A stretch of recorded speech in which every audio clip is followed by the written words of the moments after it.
The spaceport of Karos Prime never slept. It breathed miles of polished obsidian. Alloy stretched beneath towering docking spires, each humming with gravitic engines and shield harmonics. Alien languages layered over one another like music played, in conflicting keys clicks, trills, harmonic pulses, and synthetic tones, all echoing through the vast terminal halls. Merchant clans bargained, mercenary bands loitered, nobles passed with escorts and shimmering energy veils, and in the middle of it all stood a human girl, alone. She couldn't have been more than 16. Her boots were worn, her jacket patched, stitched and restitched, hung loosely on her narrow frame. A simple canvas pack rested at her feet. No visible weapons, no armor, no escort.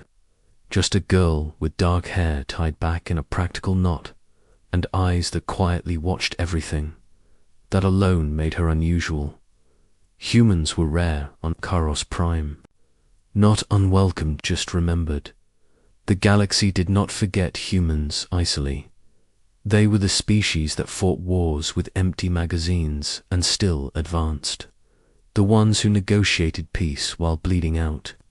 The ones whose colonies burned, yet whose people rebuilt with stubborn smiles and clenched teeth. Still, this was a child, and children did not draw attention until the guard beasts arrived.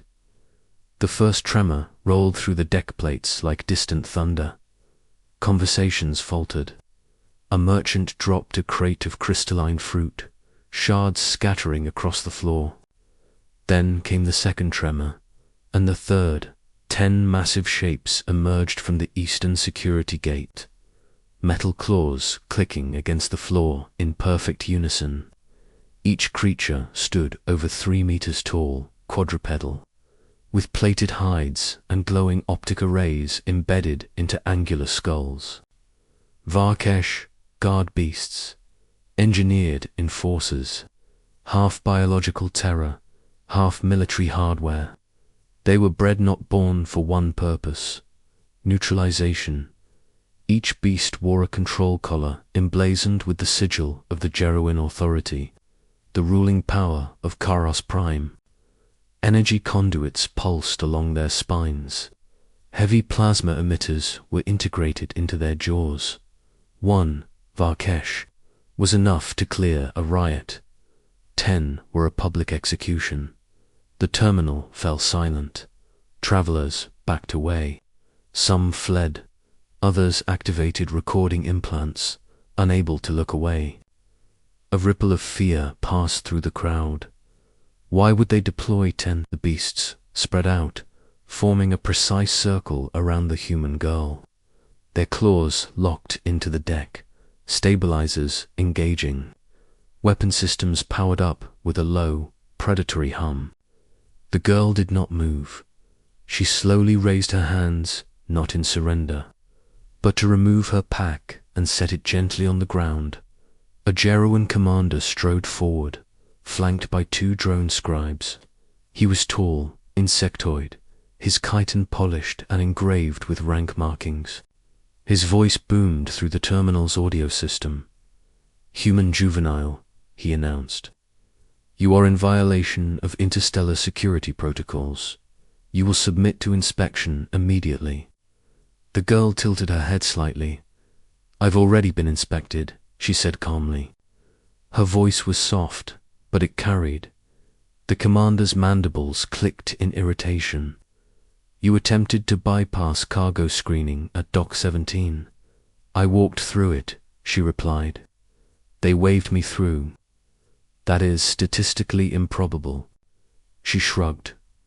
"Guess I looked harmless." A murmur rippled through the onlookers. The commander's eyes narrowed. "Your identification." The girl reached into her jacket slowly. Several beasts shifted, targeting reticles flaring. She withdrew a small, worn data plate and held it up. The commander scanned it, then froze. For just a fraction of a second.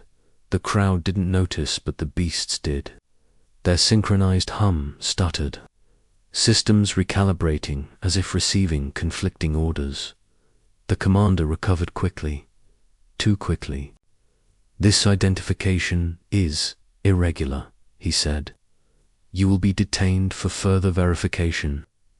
"I can't," the girl said simply. "Refusal will result in immediate force." She looked around at the 10 towering beasts encircling her, at the commander, at the watching crowd. Then she sighed. "I was hoping to make my connecting flight." A low growl rolled through the beasts' throats. The commander raised a claw. "Neutralize." The beasts lunged. What happened next would be replayed across the galaxy for decades. The girl stepped forward into the charge. Her foot struck the deck, and something unseen rippled outward. The lights flickered. Every Varkesh beast skidded to a halt as if striking an invisible wall. Their claws shrieked against the floor. Plasma emitters flared, then died. Control collars sparked violently. The terminal's gravity shifted subtly, but unmistakably. The girl straightened, and the air around her changed. The first beast collapsed. Armor plates crumpling inward as if crushed by immense pressure. Second tried to retreat, only to be slammed sideways into a docking pillar hard enough to fracture its reinforced skull. The crowd screamed. The remaining beasts roared and fired simultaneously. The plasma bolts bent, not deflected bent, curving around the girl like water around a stone. They slammed back into the beasts that fired them, detonating in controlled but devastating bursts. In seconds, half the guard beasts lay destroyed. The others hesitated. Machines did not feel fear, but their biological components did. The girl raised one hand and closed her fist. Every remaining beast slammed into the deck, pinned by invisible force. Their spines bowed, their claws snapped. Control collars shattered like glass. Silence fell, again heavy, absolute. The commander stumbled backward, mandibles clattering in terror. "What are you?" he demanded. The girl looked at him not with anger, not with triumph, but with something dangerously close to disappointment. "I'm human," she said. "That is impossible," he whispered. "No human possesses this." She finished gently. She tapped the side of her head. "My name is Mara Ellison," she continued. "I'm a civilian courier. I'm also a registered gravitational adaptive." The term hit the crowd like an explosion. Gravitational adaptives were myths, rumors, stories whispered among military analysts and immediately dismissed.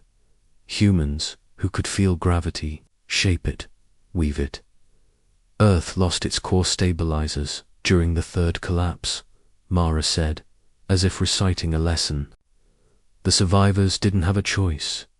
Some of us adapted. Most didn't. She looked at the crushed beasts. "I learned to walk before I learned to talk," she said, "on a planet that tried to kill me every second." The commander dropped to his knees. You are a weapon." Mara's eyes hardened. "No," she said quietly. "I'm a child you tried to execute in public." She turned away from him and walked to her pack. Gravity eased with every step, releasing the remaining beasts. They did not rise around them. The spaceport remained frozen. Then a new presence entered the terminal. A tall figure emerged from a private docking bay rubbed, flanked by holographic sigils of authority. Gasps rippled through the crowd. High matriarch Jeroen Velis herself had come. Her gaze swept over the destruction, then settled on Mara. "Human," the matriarch said, her voice resonant and ancient. "Why do you travel alone?" Mara shouldered her pack. "Because I can," she replied, "and because someone has to deliver hope to places that don't expect it."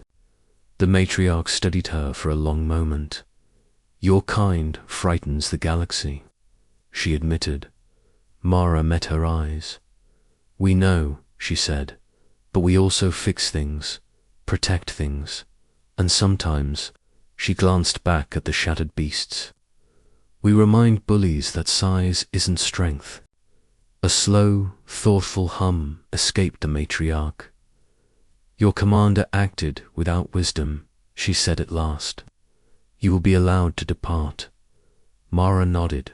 Thank you. As she walked toward her gate, the crowd parted instinctively. No one tried to stop her. No one even spoke. Just before boarding, Mara paused and looked back. Next time, she said softly, don't send monsters after children. Then she vanished down the boarding ramp. By the time the recordings spread across the galaxy, the headline was simple. 10 guard beasts failed. 1 human girl walked away, and once again, the galaxy remembered why humans were never truly harmless. HFY*.